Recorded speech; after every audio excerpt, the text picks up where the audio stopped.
Hello everyone and welcome back to another video. Today we'll be checking out the new meta of Sonic Racing CrossWorlds, and I gotta be honest, this meta is fun to play.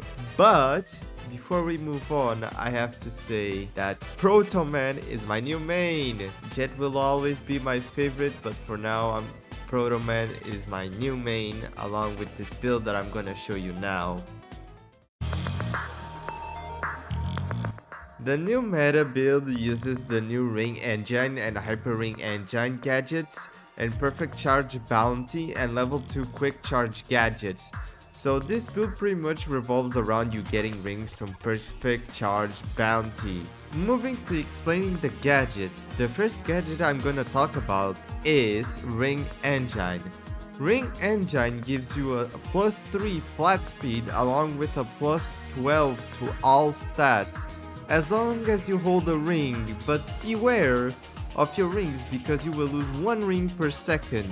Now, for Hyper Ring Engine, it works a little bit differently, as it depends on how much rings you currently have. For example, if you have 1 to 50 rings, you get plus 1 to plus 50 to all stats. If you have 50 to 100 rings, you get plus 50 to plus 100 to all stats.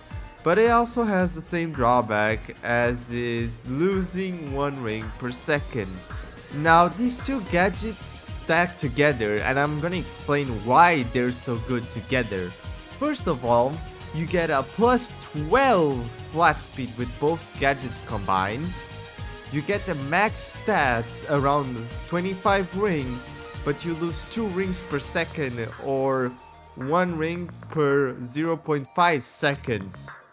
So you have to be extremely careful with your rings, and that's where Perfect Charge Bounty kicks in.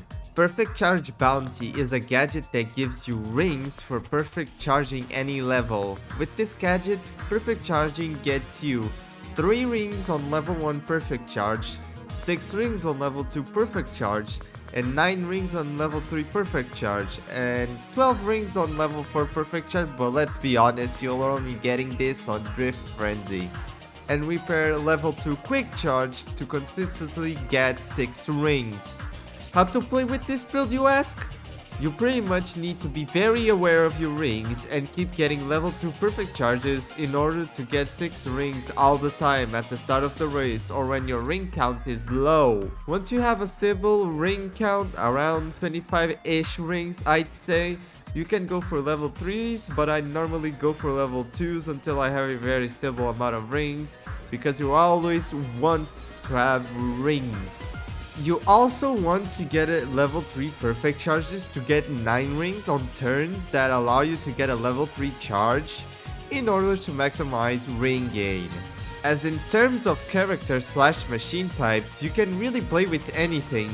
You can play with any type due to both Ring Engines maxing out your stats. But if you're trying to min-max at the start, I suggest using a handling card plus a power type character. As it barely matters what you use, honestly, just be good at drifting and taking lines and be smart with item play, because keeping items is important. Also be aware of the handling stat, your drifts become way sharper when you have 15 plus rings. And with all of this, here's this awesome build in action.